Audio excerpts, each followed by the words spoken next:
सैकड़ों बार थपथपाई गई मेज के बीच अंतरिम बजट पेश किया गया और बड़े बड़े दावे किए गए। देश ये कैसा बनाया आपने, लूट कर पैसा बनाया आपने, देखिए जलते दिए भी बुझ गए, अजब दीपक राग गाया आपने। मैम, पूरा सदन अमृत काल के बजट की चर्चा कर रहा है, मैं तो गरीबों की रोटी और दाल के बजट की चर्चा करूंगा। तुम्हारी फाइलों में गांव का मौसम गुलाबी है, मगर ये आंकड़े झूठे हैं, ये दावा किताबी है। मैं इस बजट को अमीरों के लिए पेश किया गया बजट कहूंगा। इसमें गरीबों के लिए कुछ है ही नहीं। नौकरी मांगने वाले नौजवानों पर लाठियां बरसाने वालों, आपने इस बजट में युवाओं को क्या दिया? आपने पुरानी पेंशन बहाली की मांग करने वालों को क्या दिया? सालों से अपने लिए छत तलाश रहे लोगों को आपने इस बजट में क्या दिया? और फिर आपको पूरी उम्मीद है कि पूरा देश आपके इस पेश किए गए बजट पे लहालोट हो जाए, तालियां पीटे, मंगल गान गाए। कैसे संभव है? मैं सदन में खड़ा होकर के इस बजट पे चर्चा करते हुए कहना चाहता हूं कि इस बजट में फुटपाथ पर रहने वाले, छप्परों में रहने वाले, झुग्गियों में रहने वालों के लिए क्या है, उनके लिए क्या है, जो प्रधानमंत्री के किए गए वायदों की बाट जो रहे हैं। हर साल फरवरी की खूबसूरत सुबह और सजी हुई संसद से बरसते हुए झूठे वायदों की जवाबदेही कौन तय करेगा? कौन बताएगा कि 2022 में प्रधानमंत्री जी जो सबको पक्का मकान देने वाला वायदा किए थे उसका क्या हुआ? लोगों के सरों पर छत देने वाले प्रधानमंत्री जी के जुमलों से अलग उन्हें यह क्यों नहीं दिखता कि राज्यों में बैठे हुए उनके नुमाइंदे लोगों के सरों की छतें उजाड़ रहे हैं? उत्तर प्रदेश हो, असम हो, जम्मू कश्मीर हो, मध्य प्रदेश हो, भाजपा शासित राज्यों के बुलडोजर न सिर्फ लोगों के घरों को उजाड़ रहे हैं बल्कि कुचल रहे हैं लोकतंत्र को, संविधान को, अदालतों के मेयार को। मैं आंकड़ों की बाजीगरी से अलग हट करके इस बजट पर एक बात कहना चाहता हूं। आंकड़े तो ऐसे हैं इस बजट के, ये कह रहे हैं 4 करोड़, वित्त मंत्री जी 3 करोड़ कहती हैं, प्रधानमंत्री जी 4 करोड़ कहते हैं। पहले तो आप इस झूठ में ही आपस में ही सलट लीजिए कि 4 करोड़ सही है या 3 करोड़ सही है। आंकड़े तो ऐसे हैं इस बजट के मैम कि जो सुने वो बस पथराई आंखें लेकर किंग कर्तव्य विमूढ़ हो जाए। लेकिन झील में पानी बरसता है हमारे देश में, झील में पानी बरसता है हमारे देश में, खेत पानी को तरसता है हमारे देश में, जिंदगी का हाल खस्ता है हमारे देश में, दूध महंगा खून सस्ता है हमारे देश में। मैम, रोजगार, महंगाई, किसान, मनरेगा, पेट्रोल डीजल के दाम, गैस सिलेंडर के दाम, फसलों की एमएसपी की गारंटी, इन सब जन सरोकार की बातों से इस बजट का कोई लेना देना नहीं। हमारे ट्रेजरी बेंच के साथी हंगामा कर रहे हैं। मैं तो कहना चाहता हूं मैम, वो एक बार इनके एक नेता एक गांव में गए और उन्होंने गांव में कहा कि गांव वालों आओ, मैं तुम्हारी समस्याएं समाप्त करना चाहता हूं। गांव वाले इकट्ठा हो गए, नेताजी ने गांव वालों से कहा बताओ तुम्हारी 2 समस्याएं बताओ, मैं दोनों समस्याओं का यहीं पे समाधान करूंगा। तो गांव वालों ने कहा साहब हमारी पहली समस्या है कि हमारे यहाँ कोई हॉस्पिटल नहीं है। तो नेताजी ने मोबाइल निकाला, कहीं फोन मिलाया और मिला के फोन पे पता नहीं क्या कुछ कहा कि यहाँ गांव में हॉस्पिटल नहीं है, हॉस्पिटल तुरंत यहाँ हॉस्पिटल चाहिए। गांव वाले खुश हो गए कि 1 मिनट में यहाँ हॉस्पिटल आ रहा है। अगली समस्या के बारे में उन्होंने नेताजी ने गांव वालों से कहा कि मैंने आपकी पहली समस्या समाप्त कर दी, दूसरी समस्या बताओ। तो गांव वालों ने कहा साहब इस गांव में कोई भी मोबाइल का नेटवर्क ही नहीं है। ये है इनके काम करने का तरीका, ये है झूठ बोलने का तरीका। इन्होंने वायदे किए बड़े बड़े, जो 10 साल के इनके वायदे हैं मैं उनके बारे में बात करूंगा। वायदों से ज्यादा इनके नारों पे बात करूंगा। पहला नारा था बहुत हुई महंगाई की मार, अब की बार मोदी सरकार। आइए इस नारे की समीक्षा करते हैं। पेट्रोल, डीजल, गैस, ये तो बड़ी बड़ी बातें हैं। आटा, चावल, दूध, दही, पनीर, छाछ, सब चीज पे जीएसटी। अरे ये फिल्में टैक्स फ्री करने वाले लोग कफन तक पर जीएसटी लगा रहे हैं और ये गरीबों की बात करते हैं।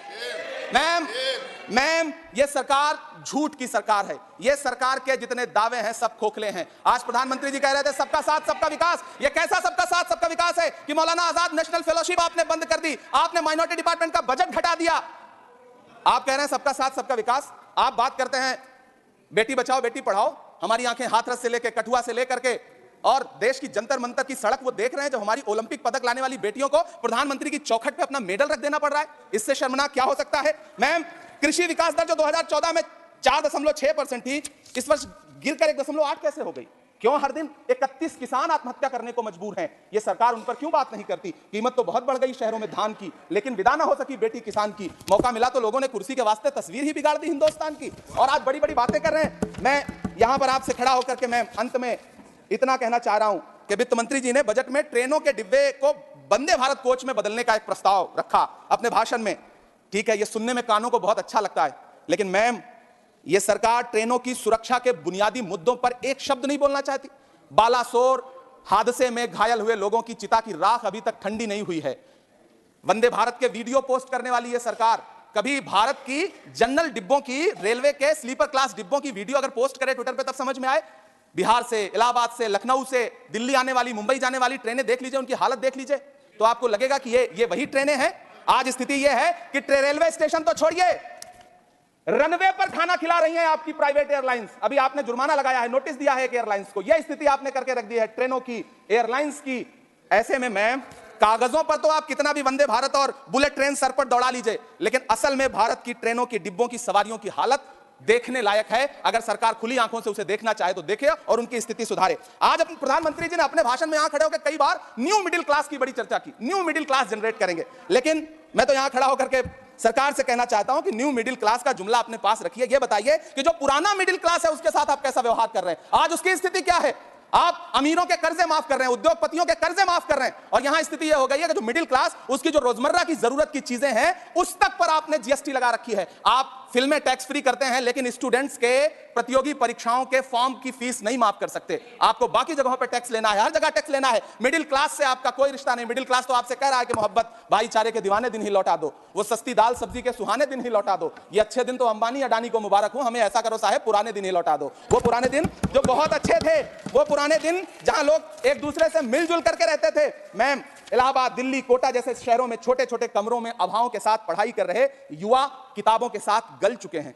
उनके हिस्से अधेड़ अवस्था तो आई है लेकिन नौकरी और रोजगार नहीं आया। हर साल 2 करोड़ नौकरियां देने का दावा करने वाली यह सरकार 10 साल में युवाओं को नौकरियां नहीं दे पा रही है। 20 करोड़ नौकरियों का बोझ है इस सरकार के कंधे पर, और 2024 में देश देखेगा कि उन्हीं 20 करोड़ नौकरियों के बोझ तले दबकर बैठ जाएगी यह सरकार। यह देश देखेगा, क्योंकि जिस ओर जवानी चलती है उस ओर जमाना चलता है। देश का युवा नाराज है, देश का युवा गुस्से में है। ऐसे में उसकी पीड़ा को इस बजट में कहीं भी आवाज देने की कोशिश नहीं की गई। मैं आपके बीच खड़ा हूं, मैं तो वित्त मंत्री जी का भाषण सुन रहा था। यह कहा जा रहा था यह अमृत काल का बजट है, यह अमृत काल का बजट है।